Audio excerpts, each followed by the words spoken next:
So I've created a texture map, which is a panel of blue and white light. And I'm going to bring this into 3D Studio Max and apply it to a piece of geometry just behind the text geometry. Now with the UV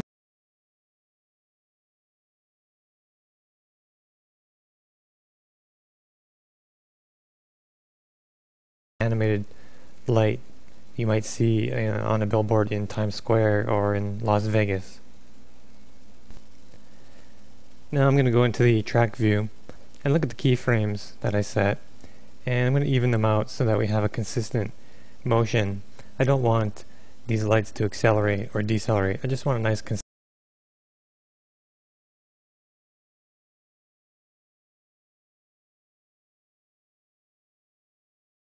The word network. Now I have a duplicate. And now I'm free to go and keyframe this particular element however I wish. Move the gizmo, and I can have the light moving in the opposite direction. Next, I'll just go back in to the track view and look at the keyframes of this object and make sure that it's linear animation in here as well. There we go. Again, we don't want any acceleration or deceleration on that object either.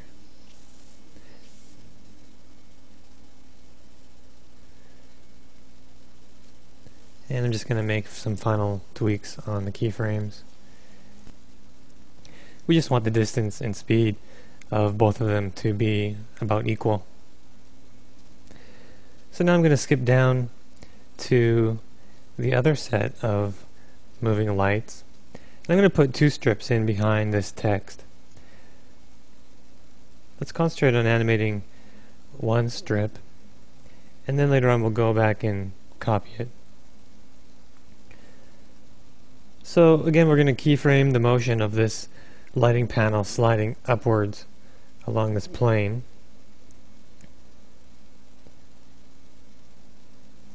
But I'm also going to have it slide off to the side, just so we get some slightly different motion.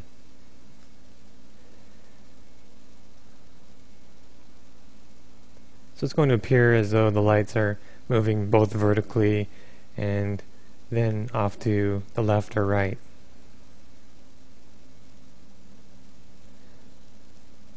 And once we have an animation that we like, I'm going to go in there and copy that plane, but I'm going to mirror it. So the lights will actually appear to split apart.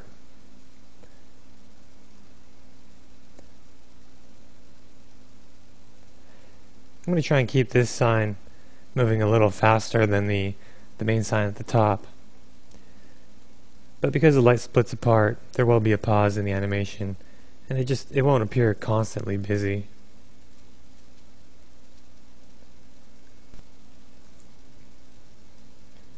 Alright, next let's go up to the shut network sign at the top of the building, split apart the front face, just as we did with the eShop sign. And we're going to hide everything except for the front faces. Now I'm going to go and bring that render into Photoshop, and we're going to take that layer and we'll set it up much like we did the previous sign, the eShop sign. In fact, let's grab the eShop group and let's put them all together, because these are going to be a separate group from our set extension. This is going to be animated parts of our set extension. So this orange group is going to be animated. So I duplicated the shut text. Now I'm going to soften the layer below it and curve it a little bit. Try and get the same effect that we achieved earlier with the eShop sign. And then we'll have to just note here that those letters should be behind those lamps. We'll get to that in a little bit. So just duplicating some of the one of the layers, the one that was blurred, and tweaking the color of the sharpened layer at the top. Just search for a look that's similar to what we had in the plate, with the kind of a red, kind of pinkish glow against the cyan kind of backdrop. Now back in 3D Studio Max, I'm selecting some of the objects here that are concerning me regarding animation. Now these lamps I'm going to group, and ultimately I'm going to treat them as a matte object so that they create a holdout matte and ultimately make the text look like it is behind the lamp in Photoshop and in our comp. Now I'm also going to make this wall and the surrounding elements around the sign a matte object as well. That way we'll have a proper matte surrounding the cyan sign, and we won't see the bottom of its geometry when we render it out all by itself. We're going to want the animated signs on their own layer. Whenever I create matte objects for renders, I will take the initial object and I'll copy that, and I'll just change its name to I'll put the word matte in the name of that geometry, and that way I know when it's time to render. I can ensure that I'm using the object that has the matte material applied to it. So here we have the rendering. If you look at the cyan and white lights at the top, you see the lamps are matted out. So that'll do it for our holdout mattes on the cyan colored lighting panels. Now let's render out this text here with its full 3D face and sides, and we'll put that in a layer in Photoshop that acts as a kind of foundation. It'll be beneath the glows and our animated effects. We just want to make sure that we can see the text fronts and sides on a layer above the cyan lights but below the red glows. And so now let's start making a glow effect for the cyan panels.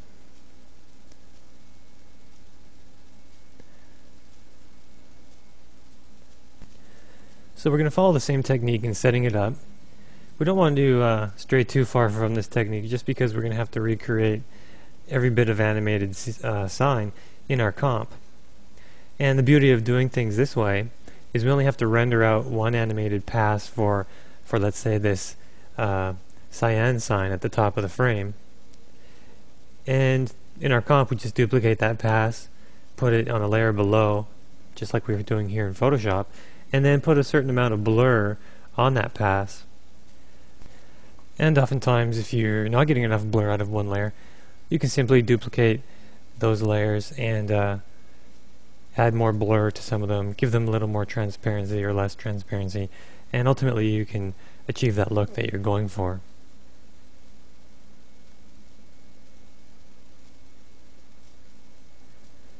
So of course, since those blurred layers are just a copy of the sharp one, when we load that in the comp, as the sharp cyan sign changes, so will the blurred layer. So it further reduces any effort we have to put into animating a second blurred pass in the 3D world. Now I'm just going to make some adjustments to the blurred layer.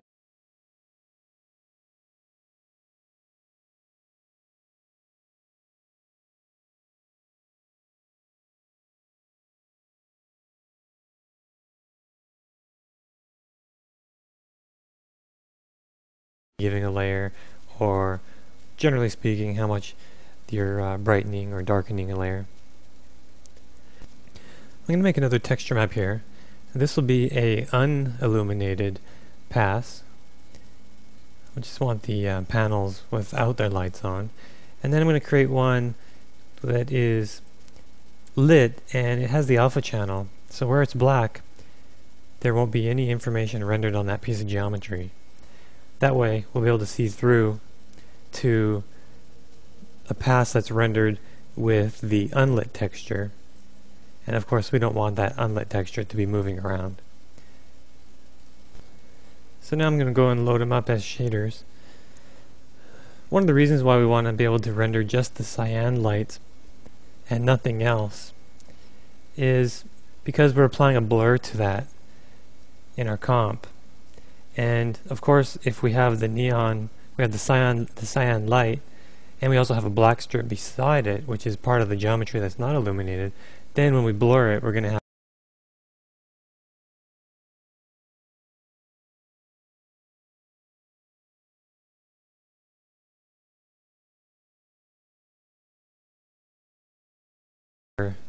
panels that are not illuminated. So I'm prepping it to render without all the cyan lights right now. So we're going to go and set this up so that these signs have the unilluminated shader, so we have just a little bit of detail behind the eShop sign. You'll see as it renders there's a little bit of detail that kind of suggests unilluminated panels.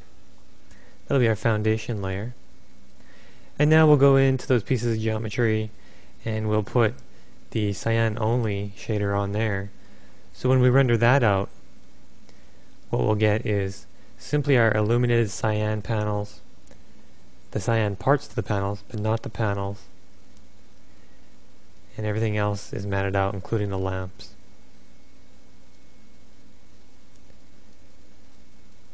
So with that pass, we have a nice perfect pass of just cyan light, and if this were blurred and put over top of something else, we're not going to end up with any strange dark blurred regions because we can see geometry. Now I'm bringing my renders back into Photoshop, and I just want to verify that my render setup is going to do the job, create the look I want to look here in Photoshop before I take it all over to Shake to comp it. It's a lot quicker to play around with these layers in Photoshop and make sure that your plans are going to work.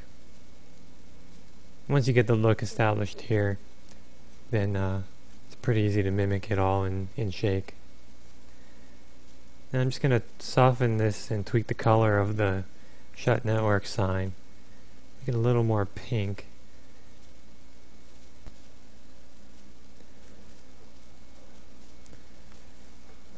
Now I'm just going to clean up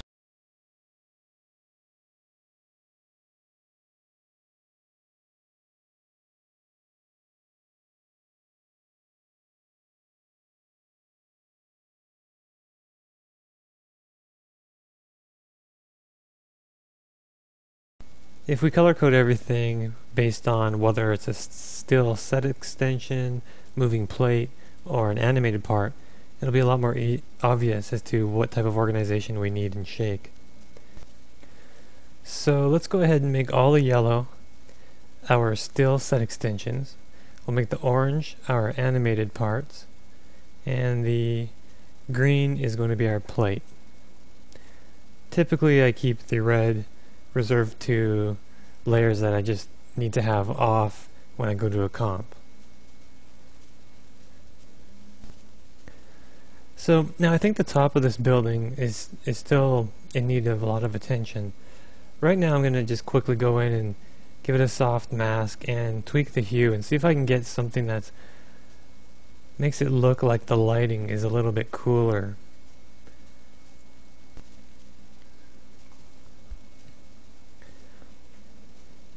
Now I'm going to go in and adjust part of the eShop sign, the sign backing. We'll just draw a quick mask around it, around the dark panels, and split out the center. So now we have control over the dark non-lit panels. Make some fine adjustments. Just try and get it to look realistic with regard to how it looks with the neon sign on.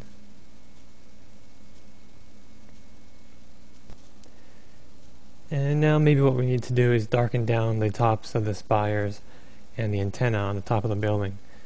So if we darken it down with a curve and just brush in the area that we want to affect with a nice soft brush, it'll kind of look like the lighting on those elements are starting to fall off. And notice I'm making a lot of these adjustments with curve adjustment layers, and I'm doing this because this will give me the ability to go and change my 3D Studio Max model re-render it and bring it back in and still have a lot of these adjustments happening on top, so I don't have to keep repeating myself if I do a new render, if I create a new render. Next, let's take a look at the shot network sign one more time and see if we can change its color a little bit, just because it does seem to need some attention here. Looking at the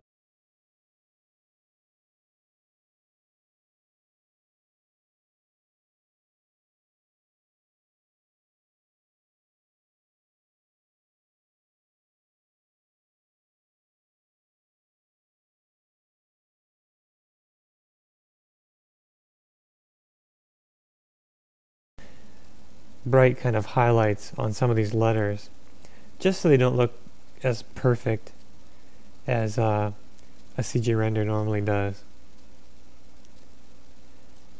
It could just be reflections in the plastic, it could be imperfections in the plastic, and call it what you will, but it needs a little bit of attention.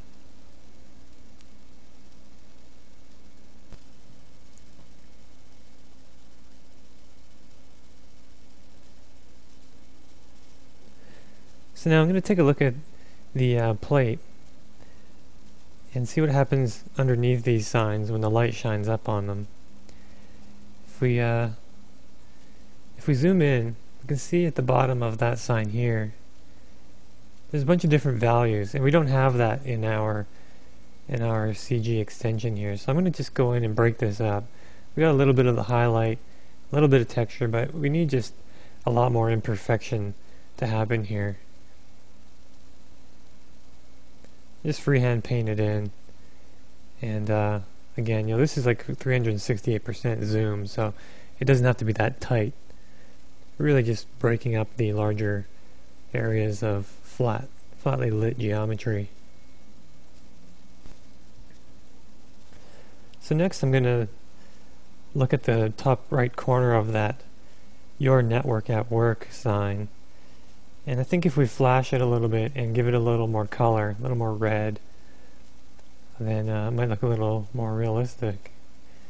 So flash it a bit, a little more red, and now we'll confine that to just that area of the billboard.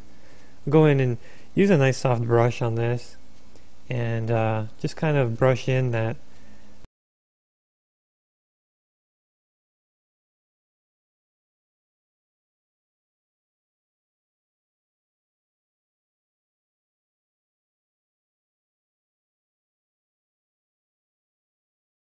this time it'll be cyan. So we'll have a little bit of a cyan kick coming from the light somewhere on the left. Should complement the right side nicely.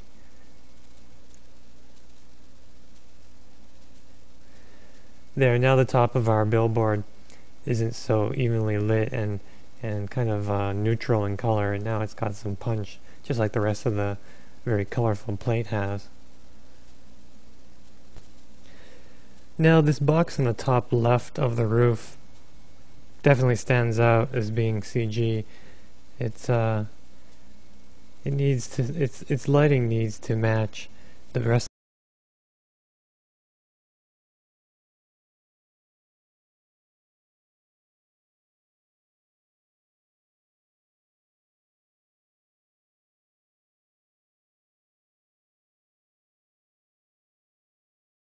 Yeah, that's better. We knocked it down. It's not getting as much light. We want people to look up there, but we don't want it to look phony. Now I'm just going to clean up that edge, get rid of that green line.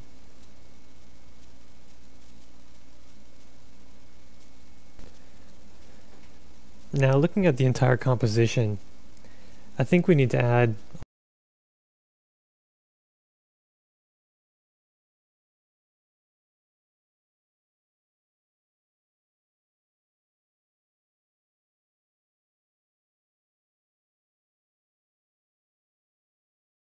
even though we added a couple stories to the building on the extreme left, I think we need a little bit more on the left side to off-balance the entire composition.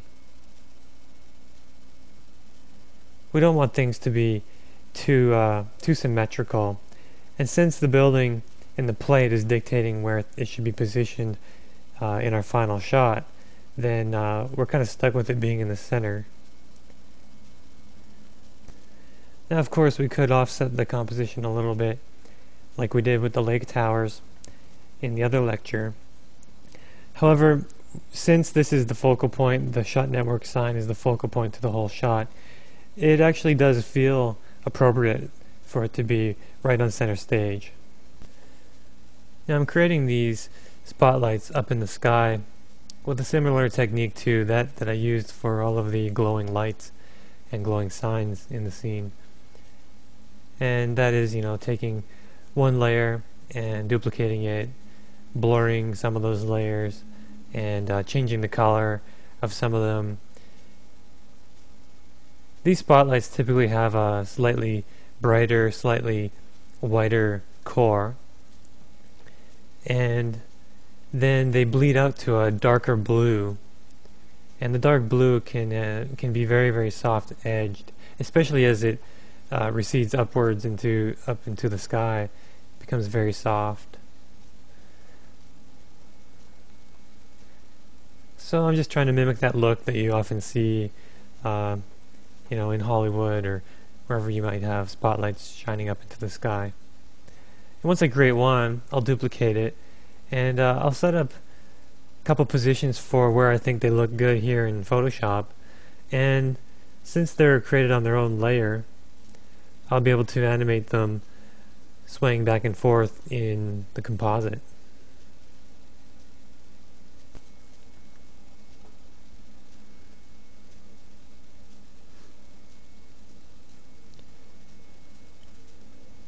So sometimes if you want the final product to be a little more intense, and you found that you've merged your spotlight layers and they're not bright enough or they're too transparent, all you really have to do is duplicate that layer, and with each duplication it'll become more opaque. So in this case I duplicated the spotlight to create a second one. I'm just going to have that one tilting over to the left, and then this one here I'll tilt it over to the right. And that might act as a good starting point for animating them in shake.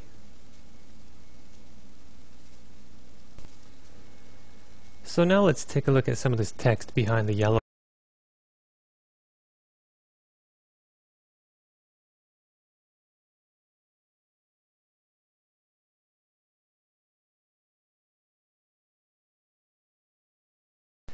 Let as much of the building show through as possible.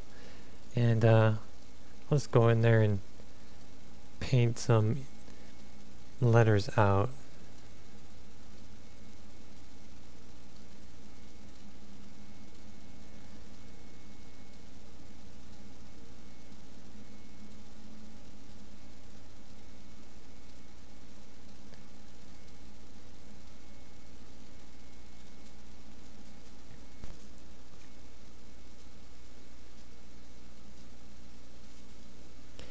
Next, I'm going to try and grab some of these windows from the left side of the building and see if we can utilize them to create the right side of the building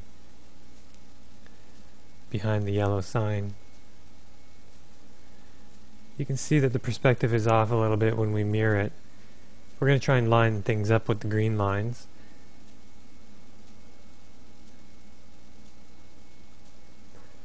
And we'll just play around with how many copies of this we can make in order to fill out a window wall that appears behind this billboard.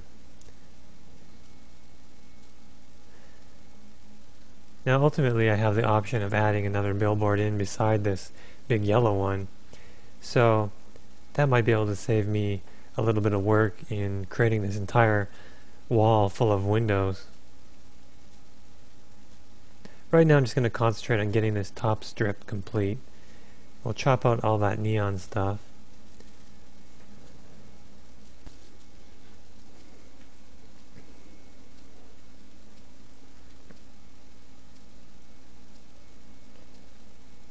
And I really want to try and get the right side of the yellow sign to look more complete. So I think if we go and take a copy of the uppermost right corner, we might be able to come up with a good solution to run the suggestion of a wall further down the right side of the yellow billboard.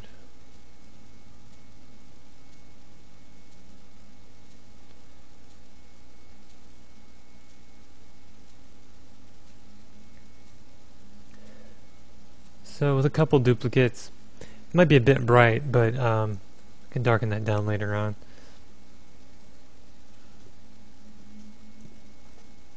And we'll make another duplicate.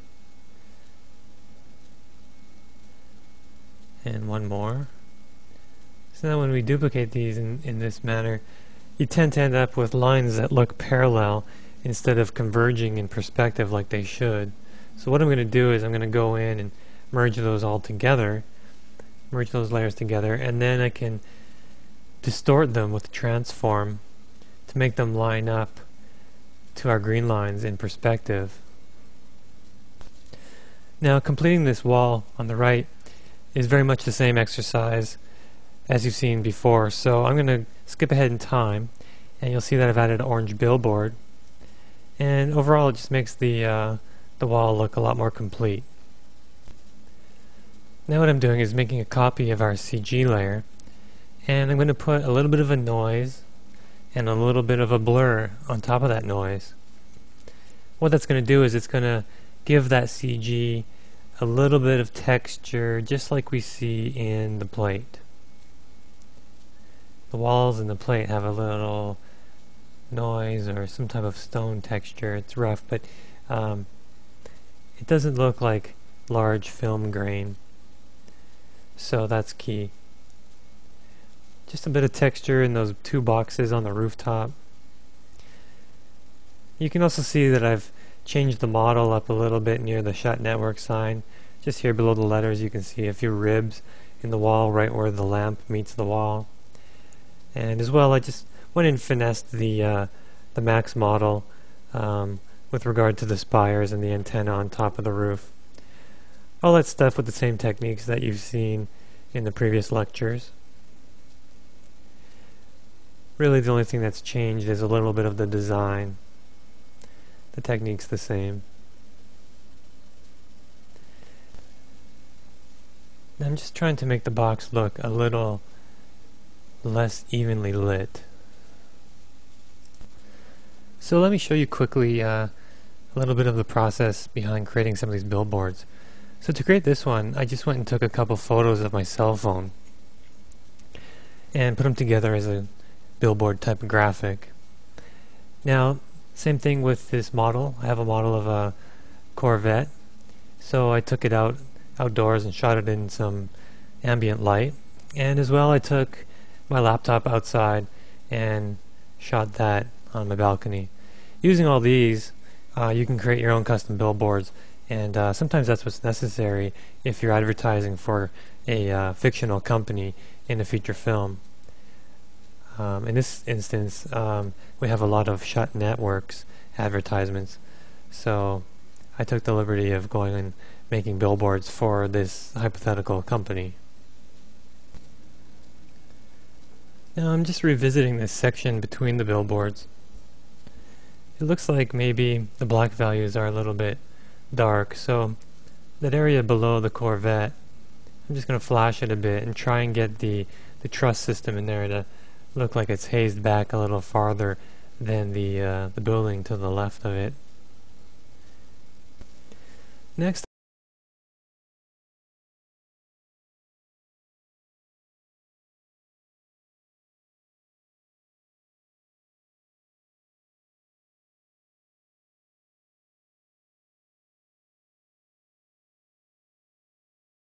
technique that we used in trying to extend the sky just above this region. Just really trying to get the geometry of the sign back in there in a nice sharp manner, and then using some nice big soft brushes to add the colored light flooding in. So because I painted out that the neon, I'm going to go and add my own text in there, and I'm going to have to try and distort it. I put some white lines in there that follow the contour of the bent sign back, so I'm going to have to try and get my text to follow that same contour. Right now I'm looking at the right half of the text that I'm adding and trying to get the angle lined up. And now I'll go over and I'll skew parts of the left segment of text in its own little sections. The very far end needs to be skewed more than the rest.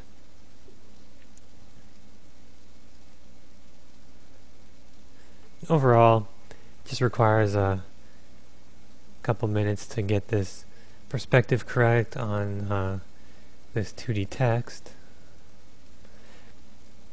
And you'll see in a little bit that we're just going to treat it again using the same techniques with regard to neon lights, color, glow, and all that same stuff you've seen before.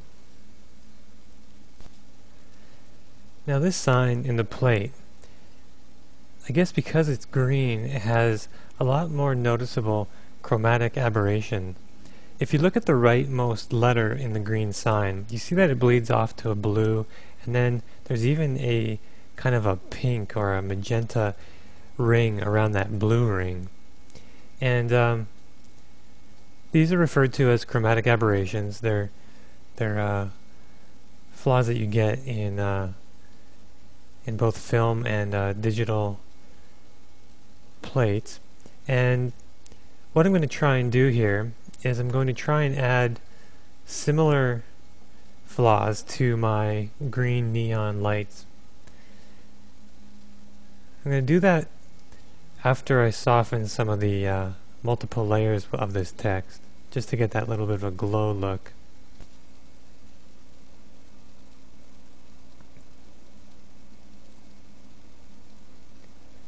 So I'm going to jump ahead in time and I'll show you what these layers look like when I've put multiple layers behind the green layer and changed their color.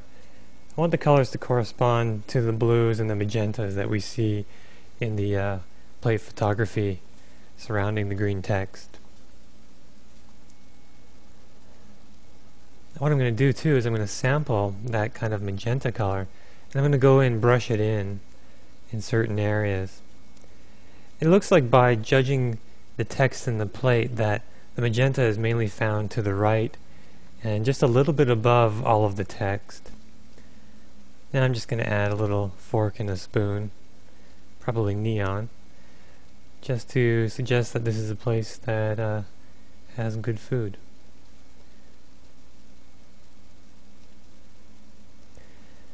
I'll add a little bit of a blue rim to that as well. And a little bit of green on the left because that's what's happening in the plate.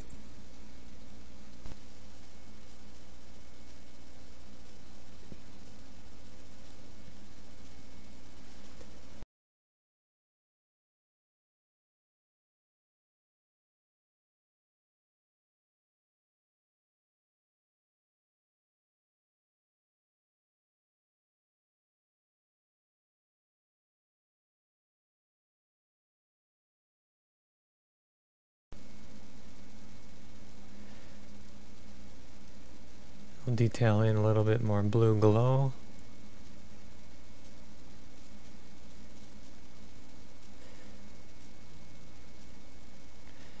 And I merge these layers together.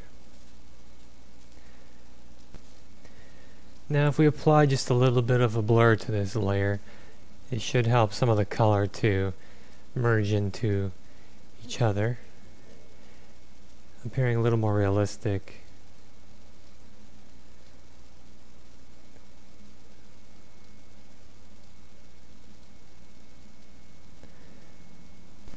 Now let's see if we can bring back a little bit of the plate, some of the bottoms of the text that was there.